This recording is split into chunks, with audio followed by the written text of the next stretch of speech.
الحمد لله نحمده ونستعينه ونستغفره ونعوذ بالله من شرور أنفسنا وسيئات أعمالنا من يهده الله فلا مضل له ومن يضلل فلا هادي له وأشهد أن لا إله إلا الله وحده لا شريك له وأشهد أن محمدا عبده ورسوله يا أيها الذين آمنوا اتقوا الله حق تقاته ولا تموتن إلا وأنتم مسلمون يا أيها الناس اتقوا ربكم الذي خلقكم من نفس واحدة وخلق منها زوجها وبث منهما رجالا كثيرا ونساء واتقوا الله الذي تساءلون به والأرحام إن الله كان عليكم رقيبا يا أيها الذين آمنوا اتقوا الله وقولوا قولا سديدا يصلح لكم أعمالكم ويغفر لكم ذنوبكم ومن يطع الله ورسوله فقد فاز فوزا عظيما أما بعد فإن خير الكلام كلام الله وخير الهدي هدي محمد صلى الله عليه وسلم وشر الأمور محدثاتها وكل محدثة بدعة وكل بدعة ضلالة وكل ضلالة في النار. Donc nous continuons l'explication ainsi que les commentaires sur le livre Al-Wajiz fi fiqh sunnah wal kitab al-aziz. La semaine dernière on avait parlé du qunut dans le witr. Qu'est-ce qu'on avait dit sur le qunut dans le witr? Quel est-il? Qu'est-ce que ça signifie un qunut fil witr? Une invocation. C'est une invocation. Et quelle est cette invocation que le prophète sallallahu alayhi wa sallam nous a enseignée? Qui la connaît? نعم أيوة اللهم اهدني فيمن هديت وعافني فيمن عافيت وتولني فيمن توليت وبارك لي فيما أعطيت وقني شر ما قضيت فإنك تقضي ولا يقضى عليك إنه لا يذل من وليت ولا يعز من عاديت تباركت ربنا وتعاليت. Donc ça c'est ce que les savants appellent dua al-qunut, l'invocation que le prophète alayhi salatu wassalam disait pendant le witr. On avait dit que le qunut se faisait quand avant ou après le ruku'. Que le qunut du witr se faisait avant l'inclinaison. Et il y a combien de sortes de qunut? Deux sortes. Il y a qunut al-witr qui se fait pendant la prière du witr. Donc on a dit avant l'inclinaison. Et il y a la deuxième sorte de qunut qui est qunut en arabe qunut al-nazila. C'est le qunut de nazila lorsqu'un mal ou un événement survient ou atteint les musulmans. Taïb, qunut al-witr, on a dit qu'il se faisait pendant la prière du witr et avant l'inclinaison. Qunut al-nazila, quand est-ce qu'il se fait? Il peut se faire durant toutes les prières obligatoires, pendant la dernière rak'at, après le ruku'. Donc le qunut al-nazila se fait durant toutes les prières obligatoires, dans la dernière rak'at de cette prière et après al-ruku'. Et quelle est l'invocation de qunut al-nazila? C'est quoi l'invocation? Très bien, il y a un mal qui atteint les musulmans.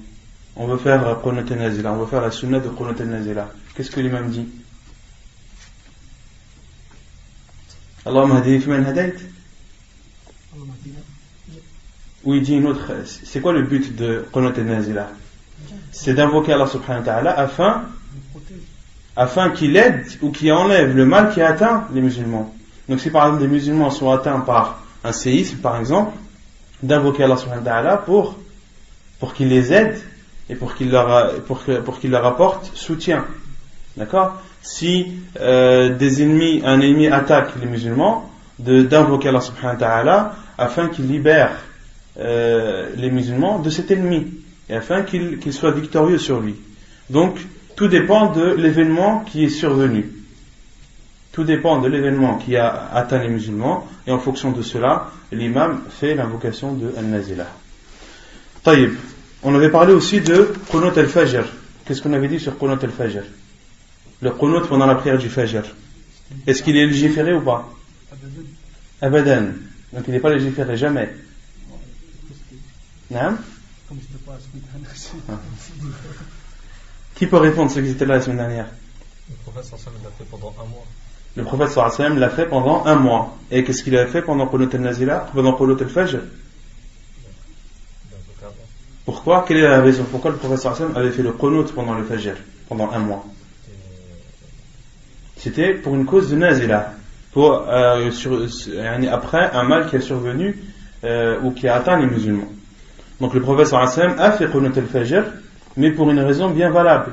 Et on avait dit que Qunut al-Nazila, il se fait durant n'importe quelle des 5 prières, ou bien toutes les prières, les 5, que ce soit les 5 ou une de ces 5 prières. Et de spécifier ou de faire Qunut al-Nazila uniquement pendant le Fajr, on avait dit que cela était une innovation, qu'il n'y a aucune preuve que le Qunut de Nazila se fait uniquement pendant la prière du Fajr.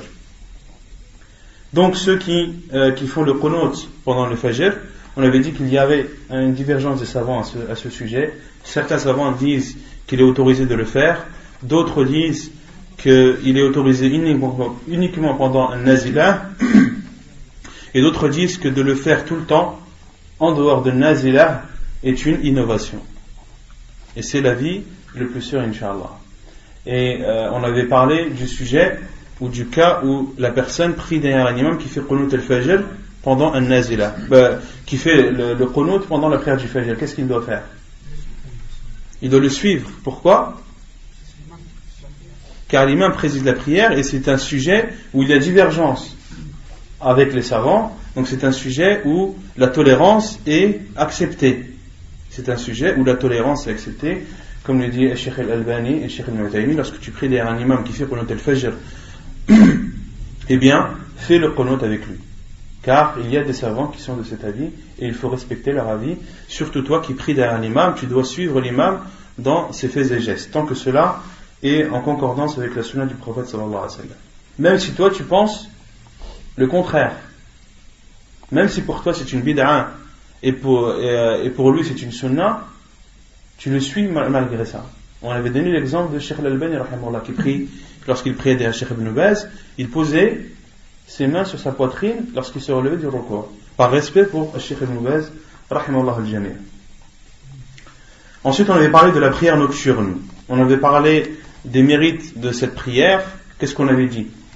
Quels sont les mérites de cette prière? La prière nocturne. C'est une des causes de l'entrée au paradis. C'est un moyen qui permet d'entrer au paradis. On avait cité le hadith du prophète sallallahu alayhi wa sallam lorsqu'il dit qu'il y a dans le paradis des pièces dont l'extérieur se voit de l'intérieur et l'intérieur se voit de l'extérieur. Et lorsque le prophète sallallahu alayhi wa sallam a été questionné à qui ces pièces ou pour qui ces pièces et ces maisons sont-elles réservées, le prophète sallallahu alayhi wa sallam a dit pour ceux qui ont une bonne parole, qui donnent à manger aux nécessiteux et pour ceux qui prient la nuit pendant que les gens dorment. Et on avait dit qu'il était encore plus préférable de faire cette prière nocturne quand? Durant le dernier tiers de la nuit. Et en dehors du Ramadan, c'est une prière qui est recommandée. Et pendant le Ramadan, elle est encore plus recommandée.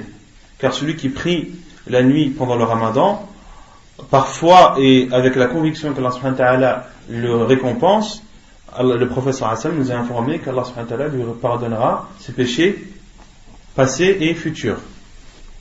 Le nombre de raka'at de la prière nocturne, le minimum est de 1 et le maximum est de 11 ou 13.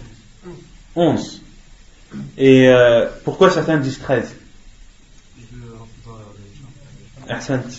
Car les savants ont dit, le prophète sallallahu lorsqu'il a prié 13 raka'at, les deux premières, il y a deux avis des savants. Le premier qui dit que c'est les 2 raka'at après la prière de l'Aïcha, et d'autres savants disent que c'était 2 raka'at que le prophète sallallahu faisait en guise d'ouverture de la prière de nuit.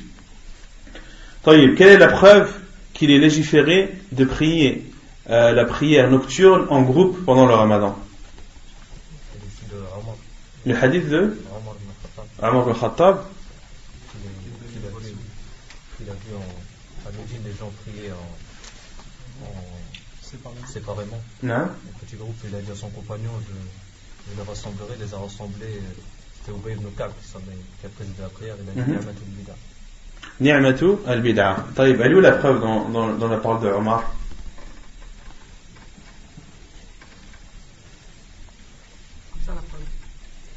Je demande la preuve qu'il est autorisé de prier en groupe la prière nocturne pendant le Ramadan. Je vais me citer la parole de Omar al-Khattab. Lorsqu'il a vu les gens séparés, qui priaient séparément, il a ordonné à Abu Dhar ou Ubay ibn Ka'b de prier, de présider la prière, et que les gens prient derrière lui. Quelle est la preuve que c'est une sunna? Hein? Car ça se faisait avant. C'est ça que je demande. C'est quoi la preuve que ça se faisait avant? Quand il dit la bonne innovation, c'est une belle innovation que cette prière en groupe. Non. Parce que le professeur Sallam l'a fait. Et c'est quoi la preuve que le professeur Sallam l'a fait? Dans quel hadith? Non?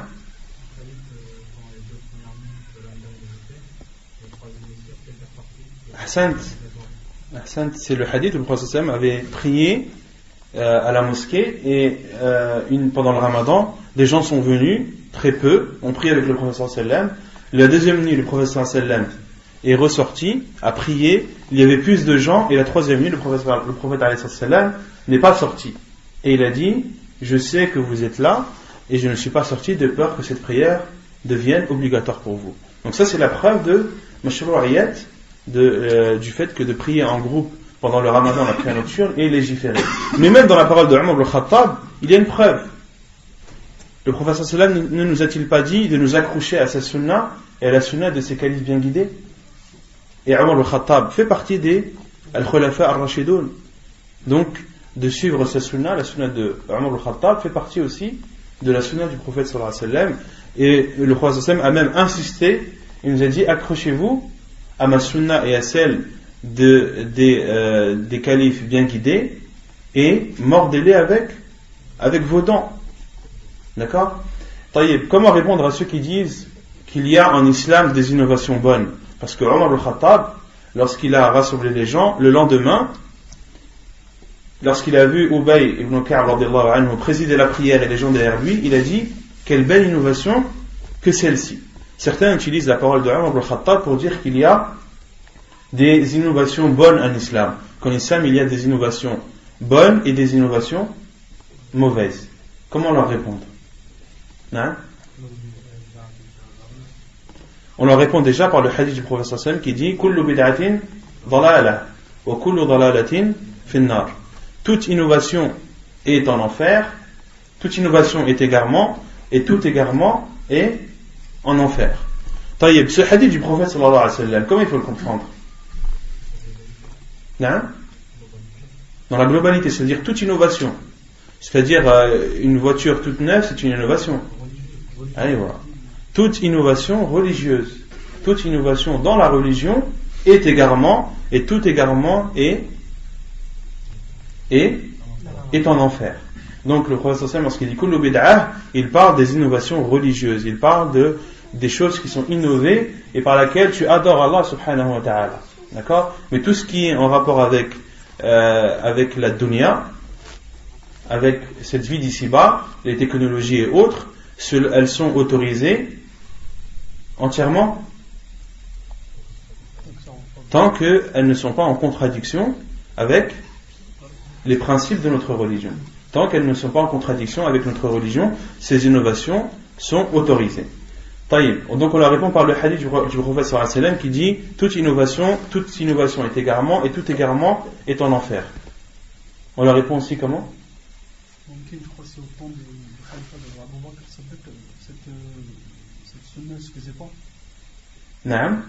Quand Omar il a pris le khalifa, il a fait revivre cette sunna. Oui, mais il a dit ni'matul bid'ah. Il a dit quelle belle innovation. Le sens de sa phrase, l'innovation là, il a juste un sens littéraire. Naam, ahsant.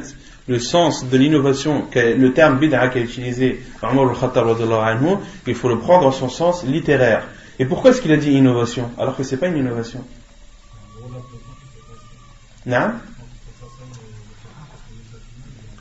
Ahsan, parce que entre l'époque du prophète sallallahu alayhi wa sallam et l'époque de Omar al-Khattab, les gens avaient délaissé cette sunna, comme l'a dit le frère, les gens avaient délaissé cette sunna car ils étaient préoccupés par la propagation de l'islam. Donc ils avaient délaissé cette sunna, et la preuve qu'ils avaient délaissé cette sunna, c'est que Umar al-Khattab radhiyallahu anhu les a vus prier séparément pendant le Ramadan, pendant la période du Ramadan. Donc on leur répond par le hadith du prophète sallam, et on leur répond également sur le terme innovation qu'a utilisé Umar al-Khattab, qu'il ne faut pas le prendre dans le sens religieux, mais dans le sens littéraire. Non? Par exemple, les miracles qui rentrent dans les livres, par exemple, comme la Bible. À l'époque, comme ça, maintenant, on utilise les livres. Quand on utilise des moyens, est-ce que ça. Qu'est-ce qu'il faut pour que ça puisse être correct?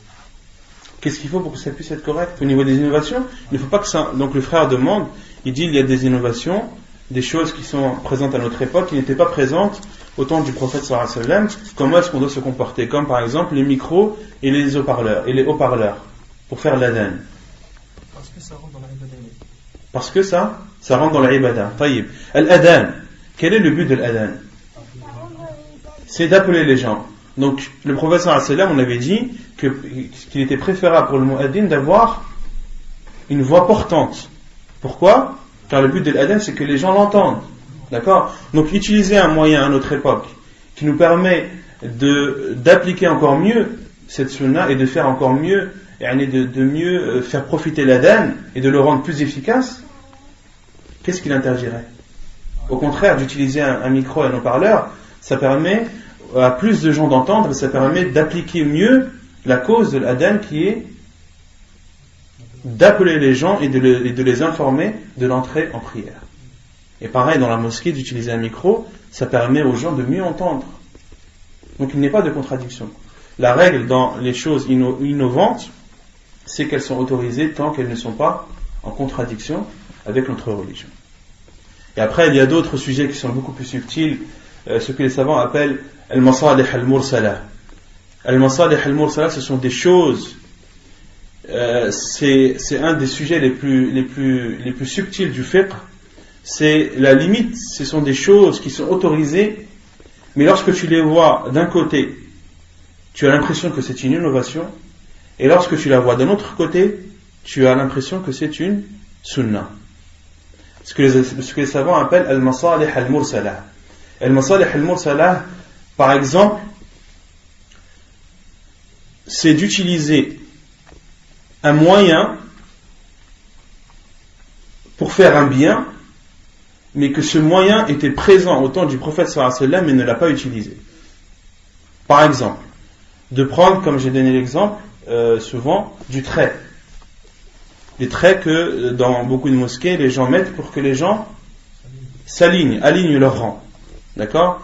Un fil ou un bout d'élastique, etc. Les savants disent, comme Cheikh Al-Albani rahimahullah, c'est une innovation. Pourquoi c'est une innovation alors que c'est pour aligner les rangs des musulmans? D'accord? Cheikh Al-Albani dit c'est une innovation, pourquoi? Car des fils, il y en avait au temps du prophète sallallahu alayhi wa sallam. Le prophète sallallahu alayhi wa sallam avait à son époque la possibilité d'utiliser ce moyen, mais ne l'a pas fait. D'accord? Ça ne rentre pas dans al-masalih al-mursala. Ça n'entre pas dans les innovations accordées ou autorisées, contrairement à l'haut-parleur.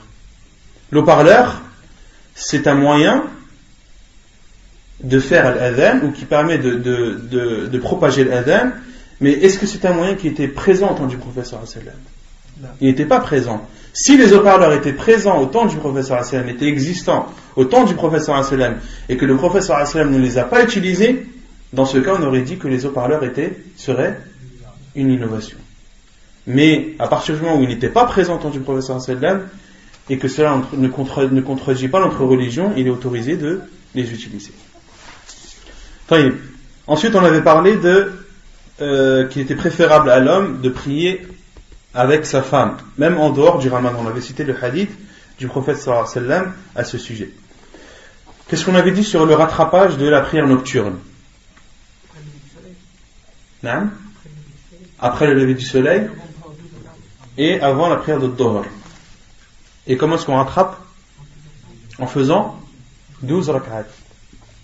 Le prophète sallallahu alayhi wa sallam, lorsqu'il ne priait pas la nuit, lorsqu'il ne faisait pas la prière nocturne, pour cause de maladie ou autre, il rattrapait cette prière nocturne le lendemain matin, après le lever du soleil, juste après le lever du soleil. Juste après le lever. Qu'est-ce qu'on avait dit sur les horaires interdites de prière? On avait dit jusqu'à ce que le soleil se lève, jusqu'à ce qu'il s'élève. C'est quoi la différence entre lever et lever? Ça y est, vous avez oublié? S'élève dans le ciel. La distance du lance, qui est à peu près de 1 mètre. Ça, c'est en longueur. Et en temps, on avait dit que c'était à peu près un quart d'heure. Donc, il faut commencer à faire ces prières-là après le lever du soleil, attendre que le soleil s'élève d'à peu près 1 mètre, et en temps, en durée, cela correspond à peu près un quart d'heure. Un quart d'heure après le lever du soleil. Pourquoi?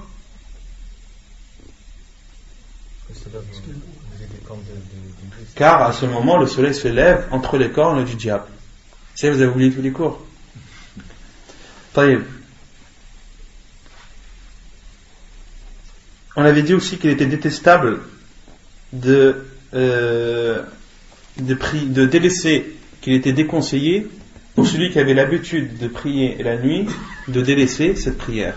Comme le professeur Hassan a dit à Abdullah ibn Amr al-As, ou Abdullah, ne sois pas comme un tel, car il prie la nuit et a délaissé la prière nocturne. Cela est détestable. Par rapport aux 12 rak'at, quand le Hassan ne se levait pas, parce qu'il était par cause de maladie, il faisait 12 rak'at, ça compte pas le witr là-dedans. Il a fait le witr avant. Donc on a dit pour celui qui n'a pas prié la nuit, il rattrape 12 rak'at pendant la journée. Entre, on avait dit, après le lever du soleil jusqu'à ce qu'il s'élève, jusqu'à l'heure de Dhuhr. Et concernant al-witr, les savants ont dit, comme Cheikh Ibn al-Taymi rahimahullah, celui qui avait l'habitude de prier al-witr 3 rak'at, il prie la journée 4. Celui qui avait l'habitude de prier al-witr 5 rak'at, il prie la journée 6. Celui qui avait l'habitude de prier al-witr 7 rak'at, il prie 8, etc. Et la journée, il n'y a pas de witr. Le witr, c'est seulement la nuit. Et comme l'a dit Cheikh Ibn al-Taymi, celui qui veut rattraper le witr qu'il a perdu ou qu'il n'a pas fait ou qu'il n'a pas pu faire pour une raison valable la nuit, il le rattrape la journée en rajoutant une raka'a. Et le meilleur moment de faire la prière nocturne, c'est le dernier tiers de la nuit, car c'est le moment où Allah subhanahu wa ta'ala descend au premier ciel. Je vous avais dit la semaine dernière que j'allais vous dire les différentes façons de faire la prière de nuit. Il y en a 7. Il y a 7 façons de faire la prière de nuit. La première, c'est de faire 13 rak'at, en commençant par 2 rak'at en guise d'ouverture, ou bien en considérant ces 2 rak'at comme étant les 2 après la prière de l'Isha. Puis de prier 2 rak'at, donc d'en prier, de commencer par 2, d'en faire 8, d'en faire 10, d'accord, en le séparant par un taslim à chaque 2 rak'at, d'en faire 2, 2, 2, 2, 2, etc. jusqu'à 12, et de terminer par une rak'at. Donc d'en faire 13, en considérant les 2 premières comme l'ouverture de la prière.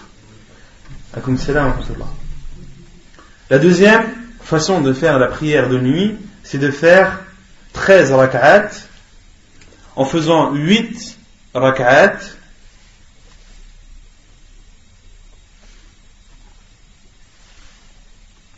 en les séparant par 2. De faire 2, puis 2, puis 2, puis 2. Ça fait combien? 8.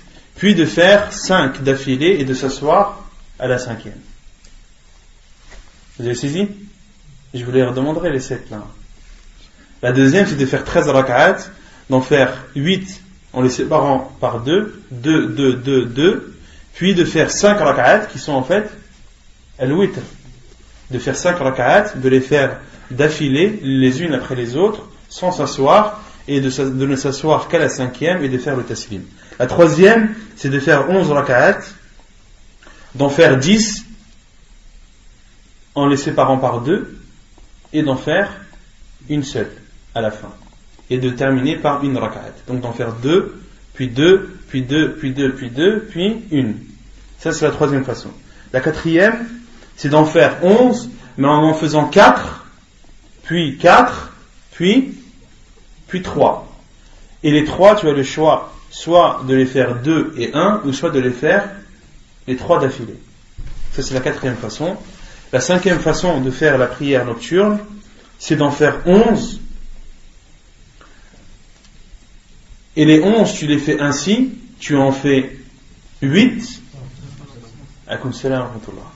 Tu en fais 8, tu en fais 9, tu t'assois à la 8e, tu te relèves, tu fais la 9e et tu fais le taslim. 9 d'un coup. Mais en t'asseyant à la 8e. D'en faire 9, en t'asseyant à la 8e rak'at, tu te relèves, tu fais la 9e et tu fais encore le tashahhud et le taslim. Ça en fait 9, puis après tu en fais 2. Et ensuite tu en fais 2. Ce qui fait un total de 11. Et la sixième façon de faire la prière de la nuit, c'est d'en faire 9. C'est d'en faire 9. D'en faire 7 d'affilée, de s'asseoir à la 6e, de se relever, de faire la 7e, de faire le tashahhud et de faire le taslim, puis d'en faire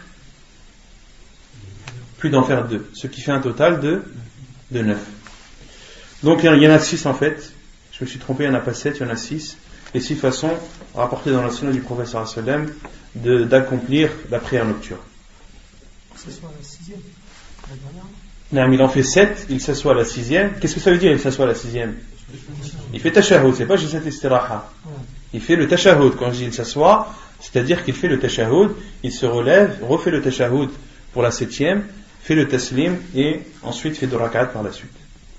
طيب يقول المؤلف صلاة الضحى صلاة الأوابين مشروعيتها عن أبي هريرة رضي الله عنه قال أوصاني خليلي صلى الله عليه وسلم بصيام 3 أيام في كل شهر وركعتي الضحى وأن أوتر قبل أن أنام حديث رواه مسلم.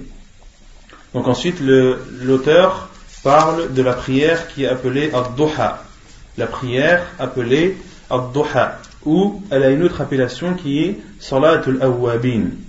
Salatul awwabin, si on traduit littéralement, ça veut dire la prière des repentants ou de ceux qui reviennent à Allah subhanahu wa ta'ala. Et le terme awwab signifie tawwab, signifie celui qui revient à Allah subhanahu wa ta'ala, celui qui reconnaît ses torts et revient en se repentant, en demandant le pardon à Allah subhanahu wa ta'ala pour tout ce qu'il aurait pu commettre de mal à lui-même et à autrui. Et Allah subhanahu wa ta'ala a cité le terme awwab lorsqu'il parle de Daoud alayhi salam, lorsqu'il dit wadhkur fil kitabi Daoud wadhkur abdana Daoud zal aidi innahu awwab.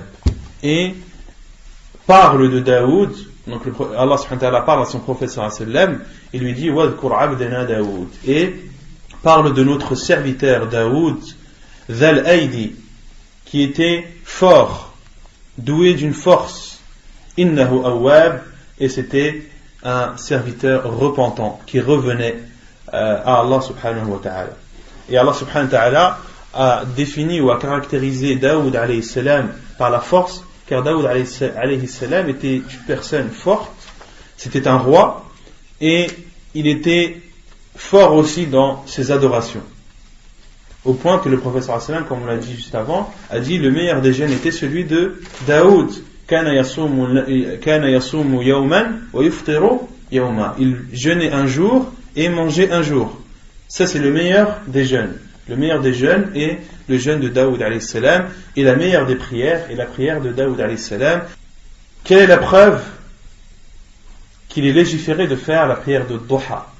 La preuve, c'est le hadith d'Abu Hurayra radiyallahu anhu qui dit que mon ami m'a recommandé, mon ami sallallahu alayhi wa sallam, en parlant du prophète sallallahu alayhi wa sallam, m'a recommandé 3 choses: de jeûner 3 jours de chaque mois, de faire les 2 rak'at de duha et de faire al-witr avant de dormir. Hadith authentique rapporté par Muslim. Dans ce hadith, il y a la législation claire et évidente des 2 rak'at de duha, de la prière de duha, et c'est une des recommandations que le prophète sallallahu alayhi wa sallam a faites à Abu Hurairah radiyallahu anhu. Fadluha an Abi Dharr قال قال رسول الله صلى الله عليه وسلم يصبح على كل سلامة من أحدكم صدقة فكل تسبيحة صدقة وكل تحميدة صدقة وكل تهليلة صدقة وكل تكبيرة صدقة وأمر بالمعروف صدقة ونهي عن المنكر صدقة ويجزي من ذلك ركعتان يركعهما من الضحى حديث صحيح رواه مسلم وأبو داود. Les mérites de cette prière. Selon Abu Dharr, radiyallahu anhu, il dit que le prophète sallallahu alayhi wa sallam a dit: chaque matin, chacune des articulations de l'un d'entre nous a besoin ou mérite une aumône.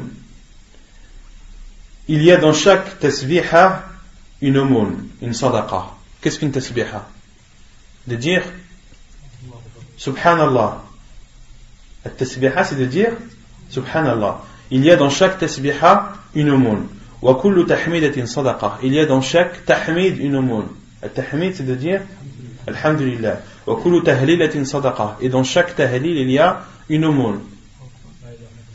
La ilaha illallah. Wa kullu takbiratin sadaqa. Et dans chaque takbir, il y a une aumône. Le takbir, c'est de dire Allahu Akbar. Wa amrin bil ma'ruf sadaqa. Et d'ordonner un bien est une aumône. D'interdire un mal est une aumône. Wa yujzi min dhalik. Et il suffit à toutes ces articulations les 2 rak'at que tu fais pendant le duha. Le prophète sallam a dit à Abu Dharr, ou a dit, et suffisent comme aumône à chacune de nos articulations les 2 rak'at que l'on fait pendant la période de duha. Et la période de duha, c'est, on a dit, du lever du soleil jusque un peu avant la prière du dhuhr. Après que le soleil s'élève jusqu'à un peu avant la prière du dhuhr. Il y a un autre hadith où le prophète sallallahu alayhi wa sallam dit que chaque personne a 360 articulations et on doit donner une aumône à chacune de ces articulations tous les jours. Et le prophète sallallahu alayhi wa sallam a informé que les 2 rak'at de duha compensent et donnent à chacune de ces articulations l'aumône qu'elle doit recevoir. Et le prophète sallallahu alayhi wa sallam, lorsqu'il a dit 360 articulations, c'est une révélation. Allah subhanahu wa ta'ala lui a révélé cela. Et certains disent, je ne sais pas si c'est vérifié, qu'à notre époque, ça a été prouvé que l'être humain a 360 articulations. Et les articulations, il y a des articulations dans la main, il y en a des multiples, il y a des articulations dans le cou, il y en a beaucoup également. Et ce ne sont pas uniquement des articulations entre les os, il y a aussi des articulations entre les cartilages. Et certains ont dit, je me suis renseigné, on dit qu'il y a dans le cerveau 86 articulations. Rien que dans le cerveau de la personne. De l'être humain, il y a 86 articulations. Ala kulli hal, le prophète sallallahu alayhi wa sallam nous dit que l'être humain a 360 articulations. On se doit de croire à ce nombre. Même si, à notre époque, certains pourraient dire non, il n'y en a pas 360, il y en a plus ou il y en a moins. Nous, on croit au prophète alayhi salatu wassalam. Et de croire au prophète sallallahu alayhi wa sallam, c'est de croire en tout ce qu'il nous a informé, que ce soit des choses visibles ou des choses invisibles.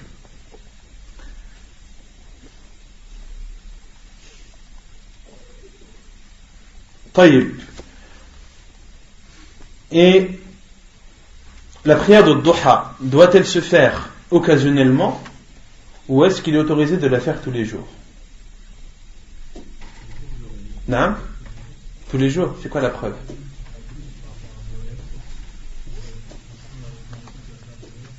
Le prophète sallallahu alayhi wa sallam, que le prophète sallallahu alayhi wa sallam lui a conseillé 3 choses.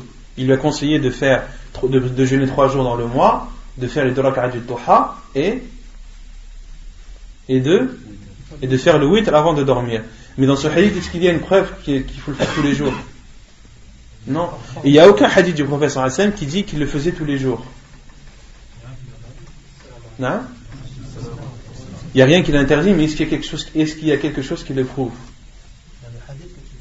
Non, il y a le hadith que l'on vient de citer, qu'il y a une aumône, que chacune de nos articulations, on leur doit une aumône. Et comme le dit Cheikh Al-Albani, rahimahullah, même s'il n'y a pas de hadith qui nous prouve que le prophète sallallahu alayhi wa sallam a tout le temps fait salat al-duha, ou l'a fait de temps en temps et l'a délaissé de temps en temps, ce hadith-là nous prouve qu'il est autorisé de le faire tous les jours. Et c'est également l'avis de Cheikh Ibn Uthaymin, rahimahullah ta'ala, car il a été questionné quel est le mieux concernant la prière al-duha. Est-ce que le mieux c'est de le faire de temps en temps, comme le faisait le prophète sallallahu alayhi wa sallam, ou bien de le faire tous les jours? Et Cheikh Ibn Uthaymin rahimahullah a répondu, le mieux c'est de le faire tous les jours, car tous les jours tu dois une aumône à chacune de tes articulations. طيب عدد ركعاتها أقلها 2 لما سبق من الأحاديث وأكثرها 8. Le nombre des rak'at de cette prière, la prière de duha. Le minimum, comme le dit l'auteur, est de 2 et le maximum est de 8. Il y a une divergence des savants à ce sujet. Ils sont tous unanimes sur le fait que le minimum c'est 2. Quelle est la preuve? Le hadith d'Abu Huraira radiyallahu anhu, car dans ce hadith, le professeur sallam lui a dit rak'atay al-fajr, 2 rak'at que tu fais pour la prière de duha afwan.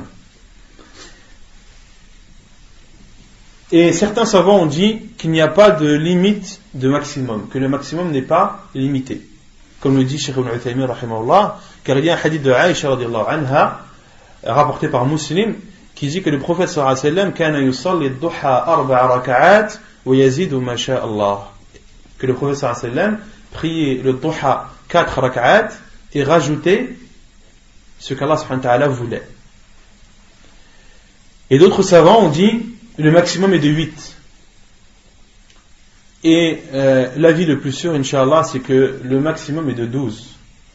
Car il y a des hadiths du prophète sallallahu alayhi wa sallam qui prouvent que le prophète sallallahu alayhi wa sallam a prié 2, a prié 4, il a prié 6, il a prié 8, mais dans un autre hadith, le prophète sallallahu alayhi wa sallam a dit que celui qui priait ad-duha 12 rak'at, Allah subhanahu wa ta'ala lui bâtira une maison au paradis. Il y a un hadith que je n'ai pas là sous les yeux, si vous voulez je vous le ramènerai la semaine prochaine, où le prophète sallallahu alayhi wa sallam donne les détails de salat al-duha, et dit celui qui prie salat al-duha 2 rak'at, il aura telle récompense, celui qui le prie 4, il aura telle récompense, celui qui le prie 6, celui qui le prie 8, et le prophète sallallahu alayhi wa sallam m'a dit, et celui qui le prie en 12 rak'at, Allah subhanahu wa ta'ala lui construira une maison au paradis. Je vous ramènerai ce hadith Inch'Allah la semaine prochaine. L'avis de l'auteur c'est que le maximum est de 8 rak'at. عن أم هاني أن النبي صلى الله عليه وسلم يوم فتح مكة اغتسل في بيتها فصلى 8 ركعات. حديث متفق عليه. Et la preuve que c'est 8 selon l'auteur, c'est que c'est le hadith de Hani radiyallahu anha qui dit que le prophète sallallahu alayhi wa sallam, le jour de la victoire à la Mecque, s'est lavé chez elle et a prié 8 rak'at subhat al-duha, qu'il a prié la prière de duha en 8 rak'at. Et on peut comprendre la parole de l'auteur lorsqu'il dit et le maximum qui a été rapporté par un fait du prophète sallallahu alayhi wa sallam. Car le hadith des 12, le prophète sallallahu alayhi wa sallam, il n'y a pas de hadith qui nous dit que le prophète sallallahu alayhi wa sallam en a fait 12. Non. Mais le prophète sallallahu alayhi wa sallam nous a conseillé d'en faire 12, même s'il ne les a pas faites. D'accord? Et comme si l'auteur du livre considérait les 8 que le prophète sallallahu alayhi wa sallam a fait. طيب أفضل أوقاتها عن زيد بن أرقم قال خرج رسول الله صلى الله عليه وسلم أو خرج النبي صلى الله عليه وسلم على أهل قبى وهم يصلون الضحى فقال صلاة الأوابين إذا رمضت الفصال من الضحى حديث صحيح رواه مسلم.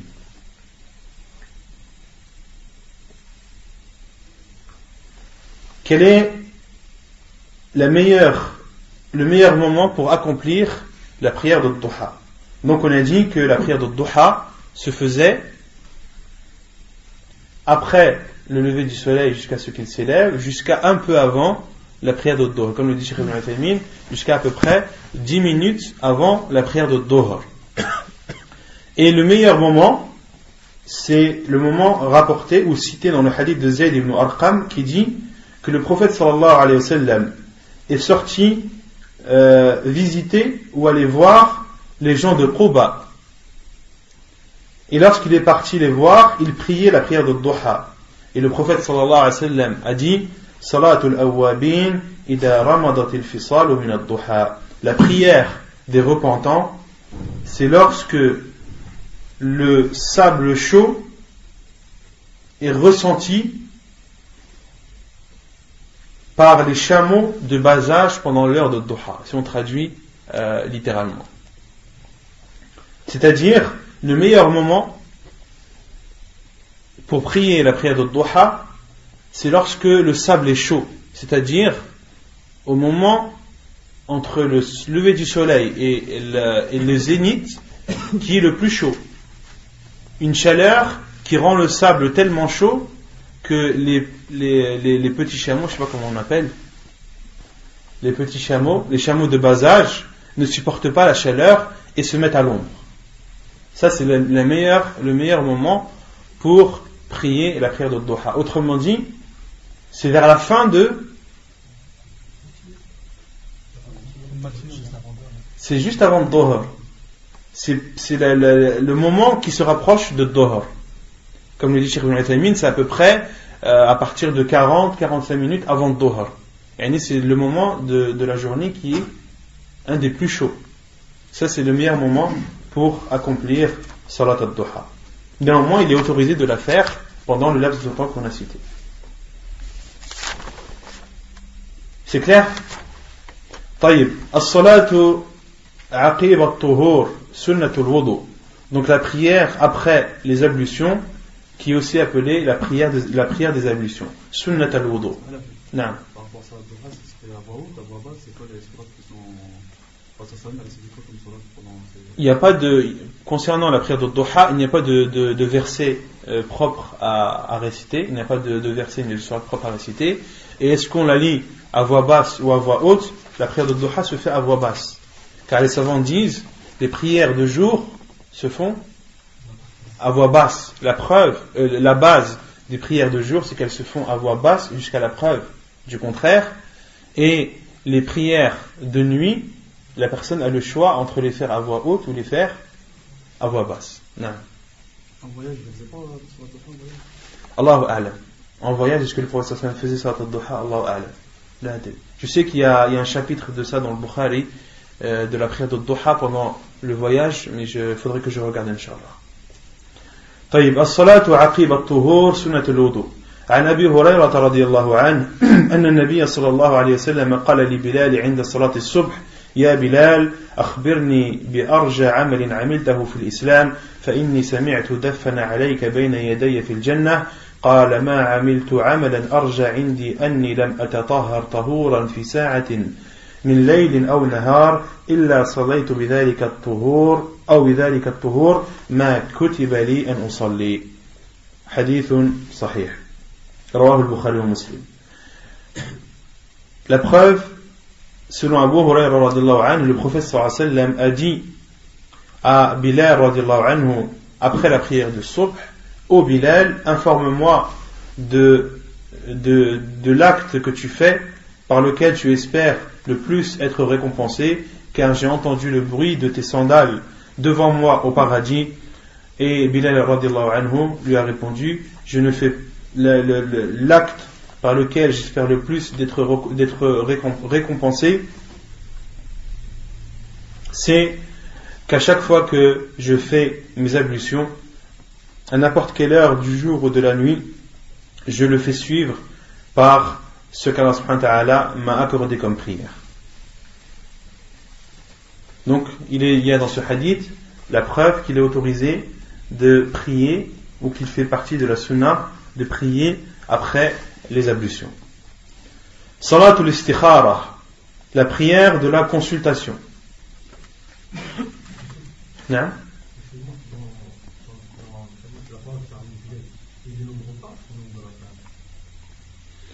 Il dénombre pas le nombre de rak'at, il faudrait que je vois, Inch'Allah. Parce que je crois qu'il y a d'autres hadiths qui disent qu'il faisait 2 rak'at.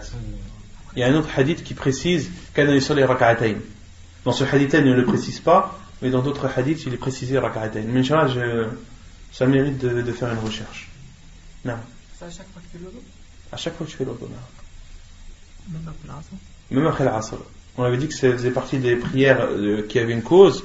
Et la preuve, c'est la parole de Bilal radiallahu anhu lorsqu'il a dit au prophète sallam à n'importe quelle heure du jour ou de la nuit. D'accord? Et le prophète sallam s'est tu. Et ce que le prophète sallam a laissé faire fait partie de sa sunna. Taïb, salatul istikhara, la prière de la consultation. Yustahabbu li kulli man hamma bi amrin an yastakhira Allah ta'ala fihi. Il est préférable pour celui qui est décidé à faire une chose de consulter Allah subhanahu wa ta'ala sur cette chose. Et les savants disent que l'istikhara, tu l'as fait sur une chose que tu t'apprêtes à faire. Si c'est une chose que tu ne t'apprêtes pas à faire, il n'y a pas besoin, il n'est pas légiféré de faire cette istikhara, comme le dit Cheikh Al-Albani rahimahullah. Et tu ne dis pas par exemple, je vais voir si je peux par exemple aller au Maroc cet été. Je fais salat istikhara pour voir peut-être si je vais aller au Maroc cet été. Non. C'est est-ce que tu as envie d'aller au Maroc cet été, oui ou non? Oui, je vais y aller. Tu veux y aller? Oui. Tu es résolu pour y aller? Oui. Alors fais l'istikhara. D'accord? Mais quand c'est quelque chose qui n'est pas sûr, quelque chose que tu n'es pas sûr de faire, que tu n'as pas la volonté de faire ou la motivation de faire, il n'y a aucune utilité de faire salat al-istikhara, la prière de la consultation. Donc il est préférable pour celui qui veut accomplir une chose ou qui est décidé à faire une chose de consulter Allah subhanahu wa ta'ala, comme cela a été rapporté comme cela a été rapporté dans ce hadith. عن جابر رضي الله عنه قال كان النبي صلى الله عليه وسلم يعلمنا الاستخارة في الأمور كلها كالسورة من القرآن إذا هم أحدكم بالأمر فليركع ركعتين من غير الفريضة ثم ليقول. Donc selon Jabir ibn Abdillah, il dit le prophète sallallahu alayhi wa sallam nous enseignait la consultation, c'est-à-dire la prière de la consultation dans chaque chose, comme il nous enseignait une sourate du Coran. Et il disait, lorsque l'un d'entre vous est décidé ou a l'intention de faire quelque chose, qu'il fasse 2 rak'at en dehors des prières obligatoires. Qu'il fasse 2 rak'at en dehors des prières obligatoires, puis qu'il dise ثم يقول اللهم إني أستخيرك بعلمك وأستقدرك بقدرتك وأسألك من فضلك العظيم فإنك تقدر ولا أقدر وتعلم ولا أعلم وأنت علام الغيوب اللهم إن كنت تعلم أن هذا الأمر خير لي في ديني ومعاشي وعاقبة أمري أو قال في عاجل أمري وآجله فاقدره لي. وفي رواية لم يذكرها المؤلف ويسره لي ثم بارك لي فيه وإن كنت تعلم أن هذا الأمر شر لي في ديني ومعاشي وعاقبة أمري أو قال في عاجل أمري وآجله فاصرفه عني واصرفني عنه واقدر لي الخير حيث كان ثم رضني به ويسمي حاجته. حديث صحيح رواه البخاري وأبو داود والترمذي. Donc, lorsque tu veux consulter Allah subhanahu wa ta'ala dans une chose que tu es décidé à faire ou que tu as la motivation et la résolution de faire, c'est de prier 2 rak'at en dehors des prières obligatoires, puis de dire l'invocation. Et ça, les savants en ont déduit que les invocations se faisaient après les 2 rak'at, car beaucoup pensent que l'invocation se fait pendant le sujoud de celle-ci. Non. L'invocation se fait après que tu aies accompli les 2 rak'at. Après avoir accompli 2 rak'at, de dire Allahumma inni astakhiruka bi'ilmik. Oh Allah, je te consulte par ta science. Wa astaqdiruka bi qudratik. Et je te demande par ta puissance. Wa as'aluka min fadlika al-'azim. Et je te demande parmi tes bienfaits les plus immenses. Fa innaka taqdiru wa la aqdir. Car tu es capable et moi je suis incapable. Wa ta'lamu wa la a'lam. Et tu sais, moi je ne sais pas. Wa anta 'allamul ghuyub. Et tu es le connaisseur de l'invisible. Allahumma in kunta ta'lam. Oh Allah, si tu sais, in kunta ta'lam anna hadha al-amr, si tu sais que cette chose, et les savants disent que cette chose tu dois la nommer. Si par exemple c'est c'est en rapport avec le mariage, de te marier avec une sœur ou une sœur de se marier avec un frère, de dire si mon mariage avec un tel, de nommer cette chose, de nommer le sujet. Oh Allah, si tu sais que cette chose est meilleure pour moi dans ma religion, dans ma vie et dans la suite des événements, أو قال في عاجل أمري وآجله, dans un futur proche ou éloigné, فاقدره لي, alors donne-le-moi et destine-le-moi. Et dans une autre version, ويسره لي ثم بارك لي فيه, et facilite-le-moi puis bénis-le pour moi. وإن كنت تعلم, et si tu sais que cette chose de la nommer est un mal pour moi dans ma religion, dans ma vie et dans les choses, et dans la suite des événements, أو قال في عاجل أمري وآجله, ou bien de dire في عاجل أمري وآجله, ou dans le futur proche ou lointain, فاصرفه عني واصرفني عنه, éloigne-moi de lui et éloigne-le de moi. وَقْدُرْ لِيَ الْخَيْرَ حَيْثُ كَانَ, et destine-moi ou accorde-moi le bien où qu'il soit, puis rends-moi satisfait de ce bien. وَيُسَمِّ حَاجَتَهِ, et le prophète sallam a dit وَيُسَمِّ حَاجَتَهِ, c'est-à-dire qu'il doit nommer son besoin. Il doit nommer son besoin. Et la personne, en fonction du besoin qu'elle a, elle doit nommer le sujet. Hadith authentique rapporté par Ibn Majah, Al-Bukhari, Abu Daoud et Tirmidhi. Non. C'est juste après la salat, Juste après la salat. Concernant le nom du. Par exemple, si quelqu'un qui ne sait pas parler en arabe, non, et qui se met Hajar, comment il fait? Il l'a dit en arabe ou enfin, il essaie de se débrouiller pour la dire en arabe ou il l'a dit en français? Même si t'as pas la vocation, si tu ne peux pas la dire en arabe, tu peux la dire en français. Il n'y a rien qui l'interdit. Car c'est une invocation. Et c'est une invocation qui n'est pas pendant la prière. D'accord? Les invocations pendant la prière doivent être dites en arabe. Ou autres. Les invocations rapportées dans la sunna, les invocations de Ar-Ruku', par exemple, de dire Subhana Rabbiyal A'la, Subhana Rabbiyal Azim. Par exemple, les invocations pendant la prosternation, le prophète sallam nous a autorisé d'invoquer par ce qu'on désire. D'accord? Donc là, il n'est pas obligatoire d'invoquer en arabe. Il est autorisé d'invoquer en français. Mais concernant les choses comme de réciter le Coran, pendant la prière, tu le récites en arabe. De dire Sami'a Allahu liman hamida, tu le dis en arabe. Rabbana wa lakal hamd, tu le dis en arabe. D'accord? Et le prophète sallam, s'il était autorisé de dire Al-Fatiha par exemple en dehors de la langue arabe, le prophète sallam n'aurait pas légiféré. Qu'est-ce que le prophète sallam nous a appris pour celui qui ne connaissait pas le Fatiha? De faire le tasbih, le tahlil, le tahmid, de dire subhanallah, walhamdulillah, wa la ilaha illallah, wallahu akbar.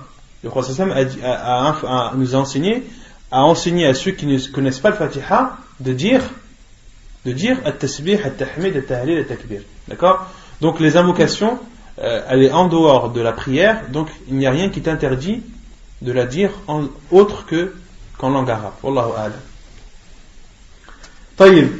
Une personne qui a fait salat al-istikhara, qui a fait la prière de la consultation. Ensuite,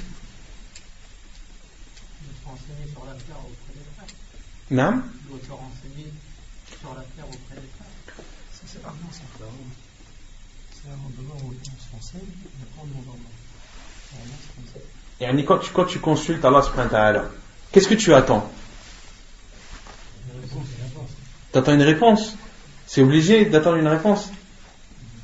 Parce que beaucoup disent, moi j'ai fait ça de l'istikhara. J'ai fait une muqabala avec une sœur ou avec un frère. J'ai fait l'istikhara, j'ai consulté Allah subhanahu wa ta'ala, mais il n'y a rien.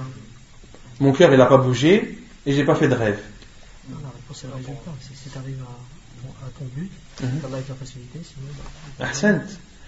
Qui t'a dit qu'il fallait obligatoirement un rêve ou il fallait obligatoirement que ta poitrine ou que tu sois apaisé? Ce n'est pas une obligation. Tu peux être apaisé. Et en faisant ta prière de la consultation, si tu te sens apaisé, c'est-à-dire que tu n'es plus hésitant, tu sens que la chose est bien, eh bien, alhamdoulilah, c'est un signe. Comme le dit Cheikh Ibn Uthaymin, lorsque ta poitrine est libérée, que tu te sens bien, que tu n'es pas hésitant après la prière de la consultation, alhamdoulilah, c'est un signe. C'est un signe que c'est un bien. Mais ce signe-là, il n'est pas primordial, il n'est pas obligatoire, c'est pas une condition. D'accord? De même pour le rêve.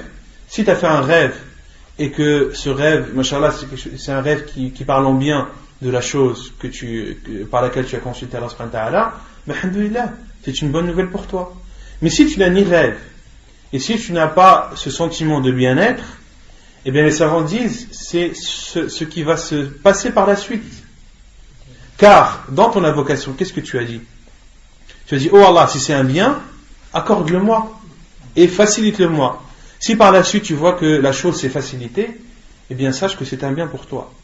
Et si par la suite tu sais que la chose ne s'est pas facilitée et qu'elle ne s'est pas faite, elle n'a pas été concluante, eh bien sache que c'est un bien pour toi. Pourquoi? Car dans ton invocation tu as dit à Allah subhanahu wa ta'ala, si c'est un mal, éloigne-le de moi et éloigne-moi de lui. D'accord?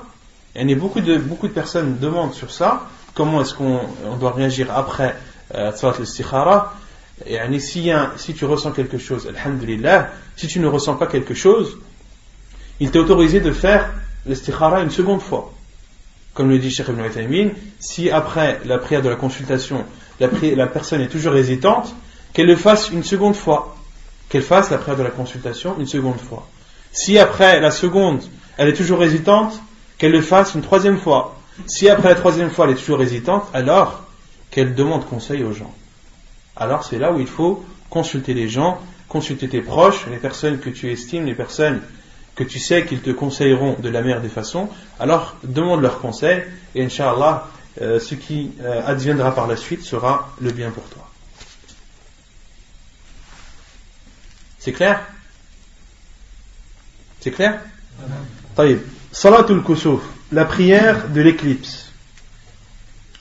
إذا خسف القمر وكسفت الشمس استحب أن ينادى الصلاة جامعة. Donc la prière de l'éclipse, que ce soit une éclipse lunaire ou une éclipse solaire. Non. Quand on fait la dua, on lève les mains. Concernant lever les mains pendant la dua, ce n'est pas un sujet propre à l'istikhara. De lever les mains pendant la dua, ça peut être appliqué à toutes les invocations. Et de lever les mains pendant les invocations, il y a des invocations où le prophète sallallahu alayhi wa sallam levait tout le temps les mains. Il y a des invocations où le prophète sallallahu alayhi wa sallam, il ne nous est pas parvenu que le prophète sallallahu alayhi wa sallam levait ses mains ou ne levait pas. Par exemple, le prophète sallallahu alayhi wa sallam, lorsqu'il demandait la pluie, il levait ses mains. D'accord? Le prophète sallallahu alayhi wa sallam, lorsqu'il faisait qunut, al-witr, il levait ses mains. Lorsque le prophète sallallahu alayhi wa sallam, pendant le hajj ou la umrah, était sur le mont As-Safa ou Al-Marwa, se dirigeait vers la Kaaba, il levait ses mains. Et ce que j'ai cité, ce sont des moments où il était légiféré de lever les mains tout le temps, car le prophète sallallahu alayhi wa sallam levait les mains tout le temps. Mais il y a d'autres moments où le prophète sallallahu alayhi wa sallam ne levait pas les mains. Les savants disent qu'il est autorisé de lever ses mains de temps en temps. Pourquoi? Car il y a un hadith du prophète sallallahu alayhi wa sallam qui dit que Allah subhanahu wa ta'ala a honte de ne pas exaucer l'invocation de celui qui l'invoque en levant ses mains. C'est un hadith authentique qui nous prouve qu'il est légiféré de temps en temps de lever ses mains durant les moments où il ne nous a pas été rapporté que le prophète sallam les levait. D'accord? Pourquoi pas tout le temps? Parce que si tu le fais tout le temps, tu risques d'entrer dans l'innovation. Pourquoi de temps en temps? Car il y a le hadith du prophète sallam qui dit qu'Allah subhanahu wa ta'ala a honte de ne pas exaucer l'invocation de celui qui l'invoque en levant ses mains. D'accord? Donc la règle c'est ça. De temps en temps, il est autorisé, mais de le faire tout le temps, cela entre dans l'innovation. Donc, si tu fais ça, l'istikhara, de temps en temps, lève tes mains pendant l'invocation, et de temps en temps, ne les lève pas. Non. Est-ce qu'il y a des occasions où le prophète ne levait pas ses mains? Allahu a'lam. Il y a des occasions qui nous rapportent des hadiths qui nous disent que le prophète ne levait pas ses mains. Allahu a'lam. Je n'ai pas ma connaissance. Mais des moments où le prophète invoquait et les compagnons ne nous ont pas informés si le prophète levait ou ne levait pas, ils sont innombrables. Ils sont innombrables. Je sais que les moments où le prophète levait ses mains tout le temps, je crois qu'ils sont au nombre de 9. Ils sont au nombre de 9. Non. C'est clair? Non? Par rapport au surat pour l'istikhara, c'est une surat précise? Non, il n'y a pas de surat précise pour l'istikhara. Non. Je les ai pas en tête. Je sais qu'à un moment on les avait énumérés, mais là je les ai pas en tête là. Ceux que je vous ai cités, mais il y en a d'autres aussi. Non. Non.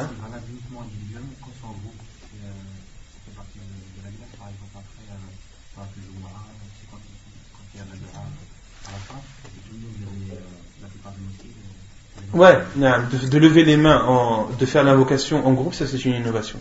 De faire l'invocation en groupe, c'est une innovation. Et une innovation, c'est pas de lever les mains, c'est de faire l'invocation en groupe. Cela n'a pas été rapporté dans la sunna du prophète sallallahu alayhi wa sallam. Mais même de lever par exemple les mains après la prière de temps en temps, cela est autorisé. Même pendant les prières obligatoires. Non. Pourquoi? Parce que le hadith est général. Le hadith est général. Non.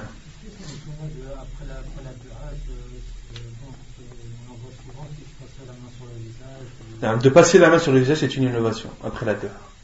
De passer la main, les mains sur d'essuyer son visage après l'invocation, cela est une innovation en islam. Non. Ça le fait de lever les mains avant salat et après salat. Avant et après. Mais est-ce qu'il y a une dua à faire avant? Après? Après l'adhan, il y a des hadiths. Justement, je crois que parmi les 9, il y a un hadith entre l'adhan et l'iqama d'invoquer et de lever ses mains. Il y a un hadith sur ça. Là.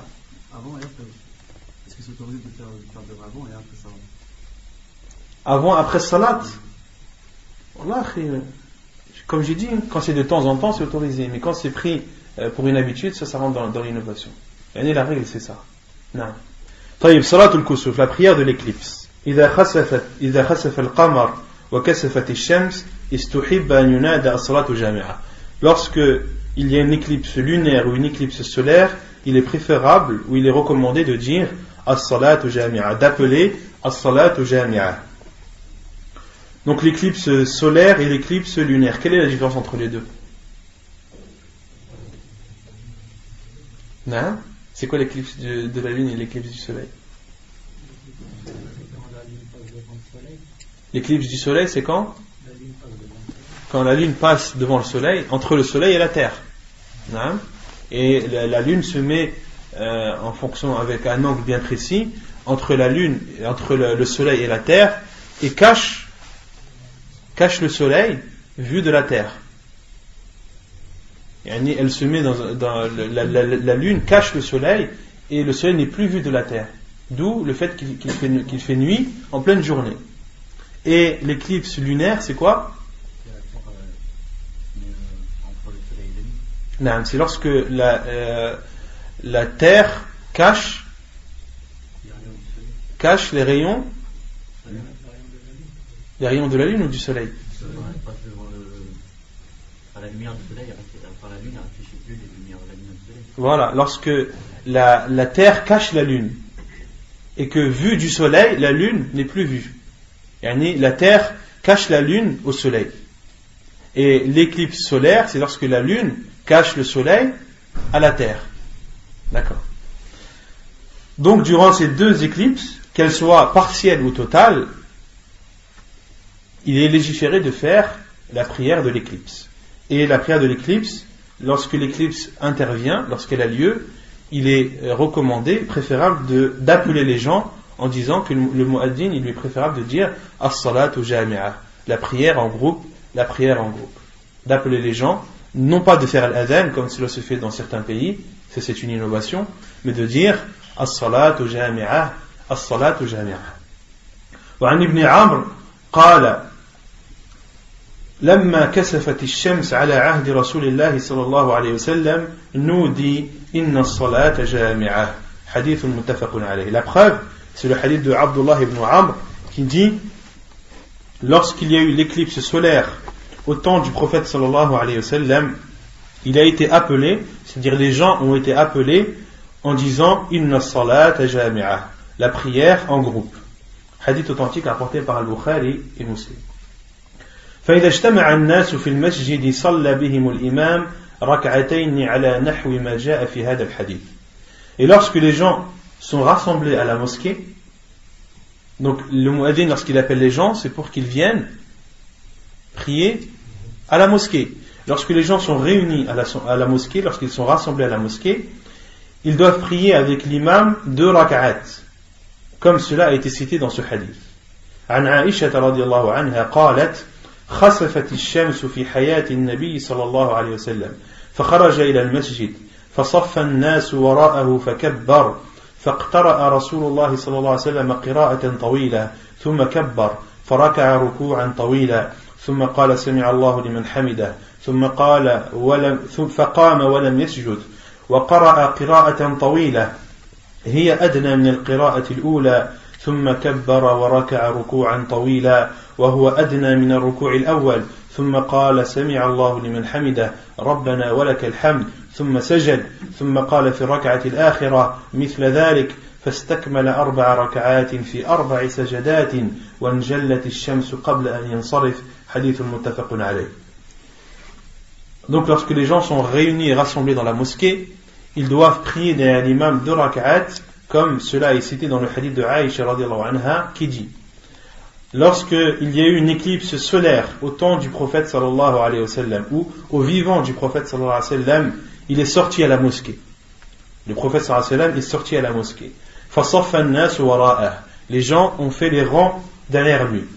فَكَبَّرْ, le prophète sallallahu alayhi wa sallam a dit Allahu Akbar. فَاقْتَرَأَ رَسُولُ اللَّهِ صلى الله عليه وسلم قراءة طويلة. Puis le prophète sallallahu alayhi wa sallam a lu longuement, a lu même très longuement. ثم كبر, puis a dit Allahu Akbar. فركع ركوعا طويلا, et s'est incliné longuement, très longuement, comme Aïcha radhiyallahu anha le dit dans un autre hadith ما رأيت أطول ركوع وسجود منه. Aïcha radhiyallahu anha a même dit je n'ai jamais vu une inclinaison et une prosternation plus longue que celle que le prophète sallallahu alayhi wa sallam a faite pendant la prière de l'éclipse. Ce sont les plus longues inclinaisons et prosternations. Donc le prophète sallallahu alayhi wa sallam a fait le takbir, a lu très longuement, puis a fait le takbir, a dit Allahu Akbar, s'est incliné longuement, ثم قال سمع الله لمن حمده, puis a dit سمع الله لمن حمده. Ensuite, qu'est-ce qu'il a fait? فقام, il s'est relevé, puis ولم يسجد, et le prophète sallam ne s'est pas prosterné. وقرأ قراءة طويلة هي أدنى من القراءة الأولى. Donc le prophète sallam s'est incliné, il s'est relevé de l'inclinaison en disant Sami Allahu liman hamidah, puis a relu qira'atan tawila, une lecture très longue, mais pas aussi longue que la première. ثم كبر وركع ركوعا طويلا, puis a redit Allahu Akbar, s'est réincliné, longuement, mais pas aussi long que la première inclinaison.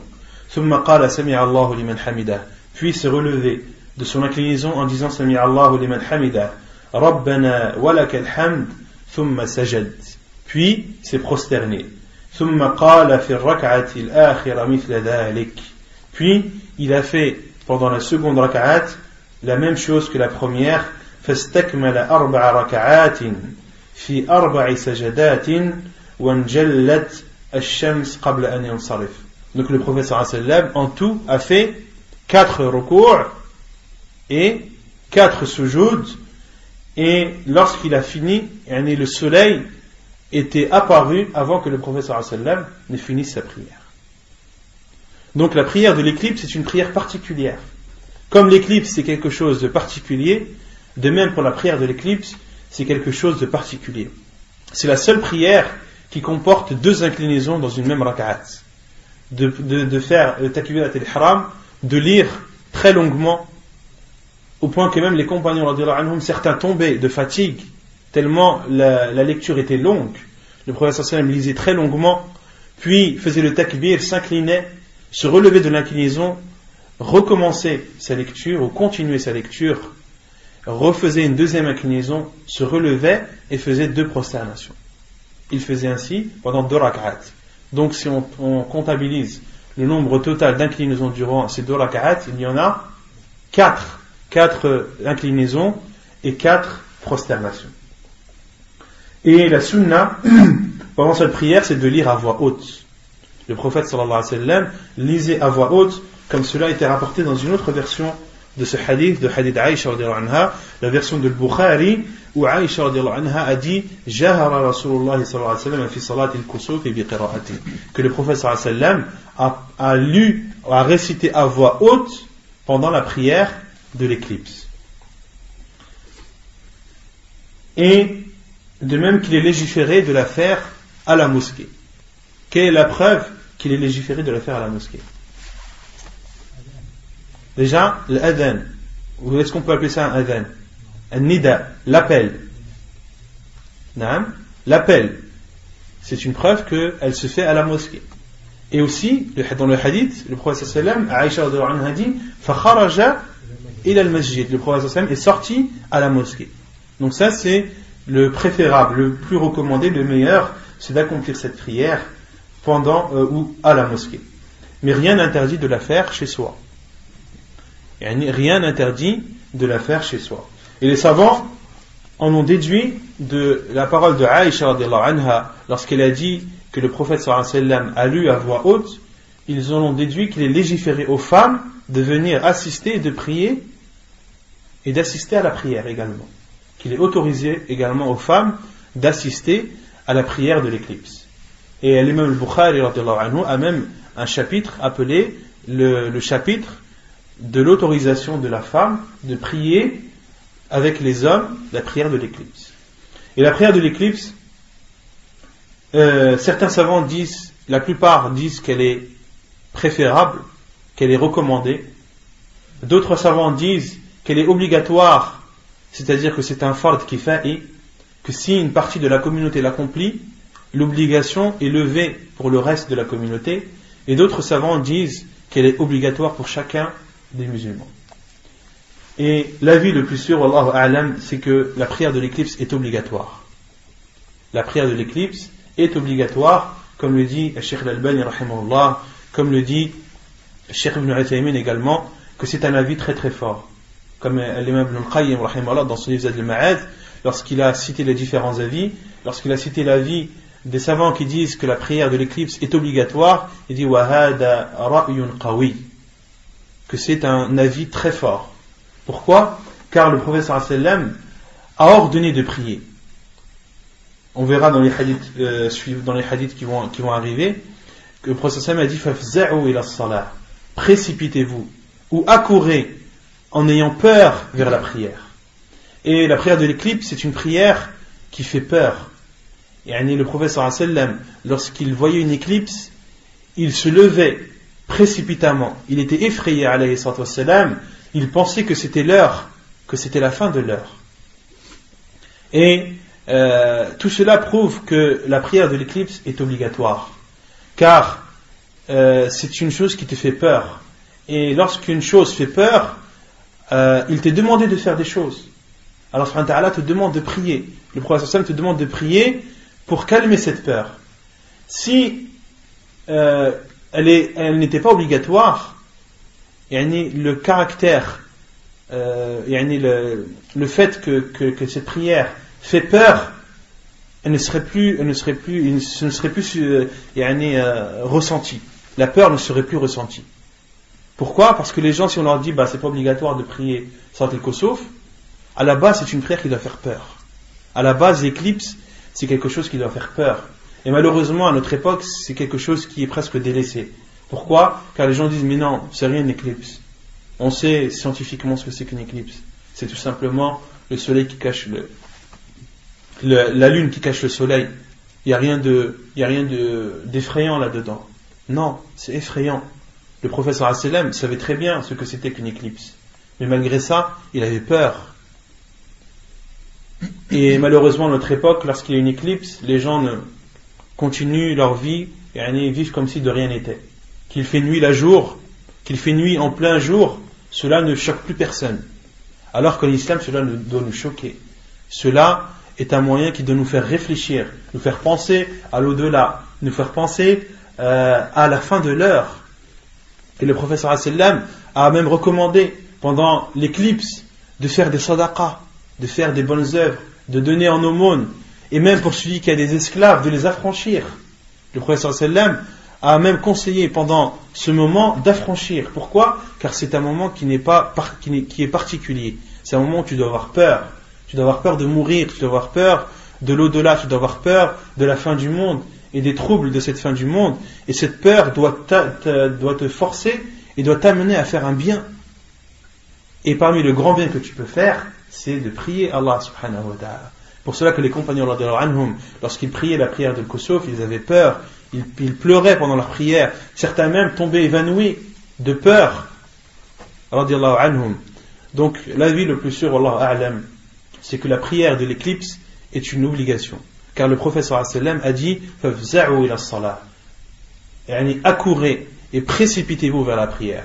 Et c'est un ordre du prophète sallallahu alayhi wa sallam. Et on avait dit que la base, lorsque le prophète sallallahu alayhi wa sallam ordonne quelque chose, c'est que c'est obligatoire, jusqu'à la preuve du contraire. Et comme le dit Cheikh Al-Albani rahimahullah, il n'y a pas de preuve du contraire.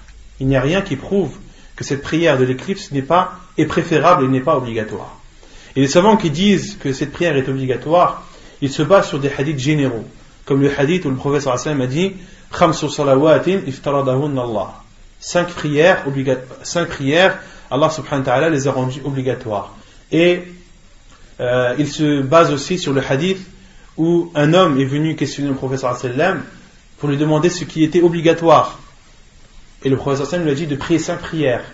Et l'homme lui a dit est-ce qu'il y a autre chose? Le prophète sallallahu alayhi wa sallam lui a dit la illa an tatawwa. Non, il n'y a pas d'autre chose obligatoire si ce n'est des prières surérogatoires. Donc les savants qui disent que cette prière n'est pas obligatoire disent le prophète sallallahu alayhi wa sallam, si cette prière de l'éclipse était obligatoire, il l'aurait dit à cet homme lorsqu'il a questionné est-ce qu'il y a autre chose d'obligatoire? Et les autres savants qui disent que la prière de l'éclipse est obligatoire ont dit non. Le prophète sallallahu alayhi wa sallam, dans le hadith, lorsqu'il parle de 5 prières et qu'elles sont obligatoires, il parle des prières obligatoires tous les jours, des choses qui sont obligatoires tout le temps. Il n'a pas parlé de choses qui sont obligatoires occasionnellement, quand par exemple la tahiyat al-masjid, de rentrer de faire 2 rak'at avant de s'asseoir lorsque tu rentres à la mosquée. L'avis le plus sûr, on avait dit que c'était obligatoire. Et les savants ont même répondu, on dit une personne qui a fait le vœu de prier 2 rak'at. Ces 2 rak'at, quel est le jugement sur cette personne? Non? Celui qui dit je fais le vœu de prier 2 rak'at si par exemple je réussis mon examen. Ces 2 rak'at elles deviennent obligatoires pour lui. Elles deviennent obligatoires pour lui. D'accord? Et pourquoi est-ce qu'elles deviennent obligatoires? Parce qu'il y a une cause. Il y a une cause.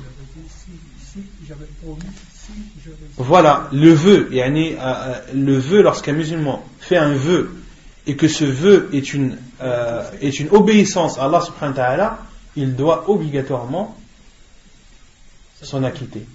Tu dis je fais le vœu, par exemple si je réussis mon examen, de boire un verre d'eau. eh bien ce verre d'eau, il sera obligatoire de le boire. Mais le prophète sallallahu alayhi wa sallam a dit وَمَنْ نَذَرَ أَنْ يَعْصِ اللَّهَ فَلَا يَعْصِهِ. Et celui qui a fait le vœu de faire une chose interdite, qu'est-ce qu'il doit faire? Il ne doit pas le faire. Et il doit jeûner 3 jours. Il y a des hadiths rapportés dans Sunan Ibn Majah où le prophète sallallahu alayhi wa sallam a dit celui qui a fait le vœu de faire une chose interdite, il ne la fait pas et il doit jeûner 3 jours. Il doit jeûner 3 jours. Donc les savants ont utilisé pour dire qu'il y a des prières qui sont obligatoires. Et le prophète sallallahu alayhi wa sallam, il y a des prières qui sont obligatoires hormis les 5. Et parmi ces prières obligatoires, il y a la prière de l'éclipse. Wallahu a'lam. On actifie bihad al-qadr. Inch'Allah, on continuera sur cette prière la semaine prochaine. Subhanakallahumma wa bihamdik. Ashhadu an la ilaha illa ant. Astaghfiruka wa atubu ilayk.